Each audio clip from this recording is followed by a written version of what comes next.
नमस्कार दोस्तों, आप सभी का स्वागत है मेरे चैनल द इंडियन पर। मैं सौरभ शुक्ला आप सभी का बहुत बहुत स्वागत करता हूं।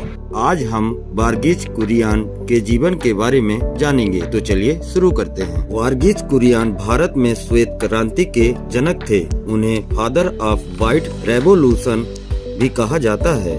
उन्होंने भारत को दूध की कमी से जूझने वाले देश से दुनिया का सर्वाधिक दूध उत्पादक देश बनाने वाले सहकारी दुग्ध उद्योग के मॉडल की आधारशिला रखी थी। उनके ऑपरेशन फ्लड ने भारत को दुग्ध उत्पादकों के सूची में सबसे आगे खड़ा कर दिया।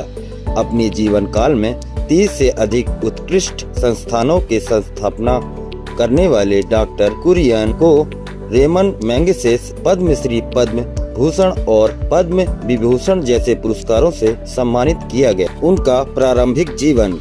कुरियन का जन्म केरल के कोझिकोड में 26 नवंबर 1921 को हुआ था। उन्होंने चेन्नई के लोयोला कॉलेज से 1940 में विज्ञान में स्नातक किया और चेन्नई के ही जीसी इंजीनियरिंग कॉलेज से इंजीनियरिंग की डिग्री प्राप्त की। कुछ समय तक उन्हें जमशेदपुर स्थित टिस्को में काम किया और बाद में डेयरी इंजीनियरिंग में अध्ययन करने के लिए भारत सरकार की ओर से छात्रवृत्ति मिलने के बाद बेंगलुरु के Imperial Institute of Animal Husbandry and Dairying में विशेष प्रशिक्षण प्राप्त करने के बाद उन्होंने मिशिगन स्टेट यूनिवर्सिटी से 1948 में मैकेनिकल इंजीनियर में मास्टर डिग्री हासिल की, जिसमें डेयरी इंजीनियरिंग भी एक विषय था। डॉक्टर वर्गीज कुरियन वर्ष 1948 में अमेरिका से वापस भारत आकर सरकार के डेयरी विभाग में शामिल हो गए। मई 1949 में उन्हें गुजरात के आनंद में सरकारी अनुसंधान क्रीमरी में डेयरी इंजीनियर के रूप में तैनात किया गया। इसी दौरान कैरा जिला सहकारी दुग्ध उत्पादक संघ लिमिटेड निजी स्वामित्व वाले पालसन डेयरी से मुकाबला करने के लिए संघर्ष था। इस चुनौती से प्रेरित होकर डॉक्टर कुरियन ने अपनी नौकरी छोड़ दी और दुग्ध प्रसंस्करण संयंत्र स्थापित करने में अध्यक्ष त्रिभुवन दास पटेल की सहायता के लिए आगे आए। इस तरह अमूल का जन्म हुआ। कुरियन का सपना देश को दुग्ध उत्पादन में आत्मनिर्भर करने के साथ साथ किसानों की दशा भी सुधारना था। भैंसों के दूध से पहली बार पाउडर बनाने का श्रेय भी कुरियन को जाता है। उन दिनों दुनिया में गाय के दूध से दुग्ध पाउडर बनाया जाता था। अमूल के सफलता का एक महत्वपूर्ण कारण यह भी था क्योंकि इस तकनीक के कारण ही वो नेस्ले जैसे प्रतिद्वंदी का मुकाबला कर पाए।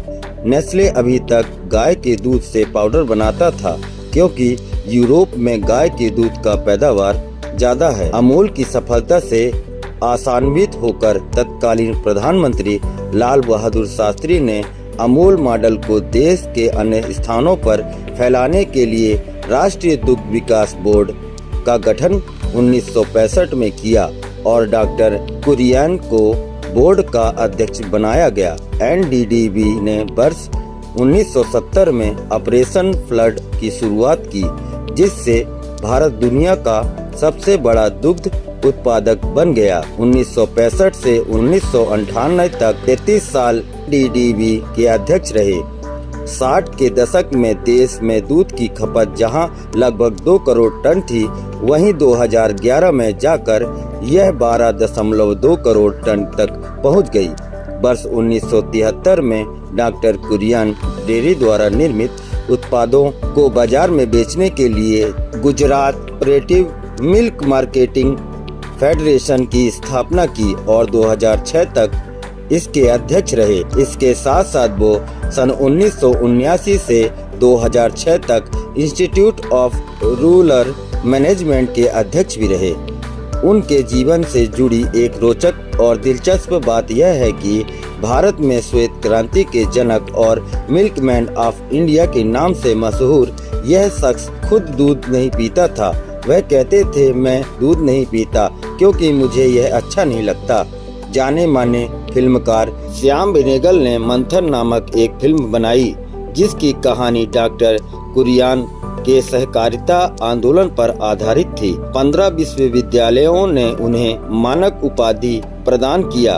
एक संक्षिप्त बीमारी के बाद 9 सितंबर 2012 को डॉक्टर कुरियन का निधन गुजरात के आणंद के पास नाडियाड कस्बे में हो गया। वह 90 साल के थे।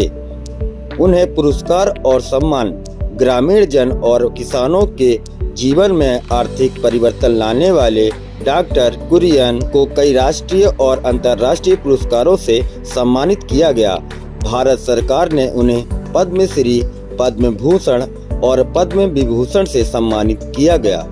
सामुदायिक नेतृत्व के लिए उन्हें रेमन मैग्सेस पुरस्कार मिला। कार्नेगी बटलर विश्व शांति पुरस्कार, अमेरिका के international person of the year सम्मान से भी नवाजा गया। कृषि रत्न सम्मान, वर्ल्ड फूड प्राइज आदि में उन्हें सम्मान मिला। उनकी उपलब्धियां अमूल की स्थापना, भारत में श्वेत क्रांति के जनक के रूप में जाना जाता है। ऐसे ही प्रसिद्ध व्यक्तियों के जीवन परिचय को जानने के लिए हमारे चैनल को सब्सक्राइब करें, लाइक करें और ज़्यादा से ज़्यादा शेयर करें। मिलते हैं हम अगली वीडियो में। जब तक के लिए जय हिंद।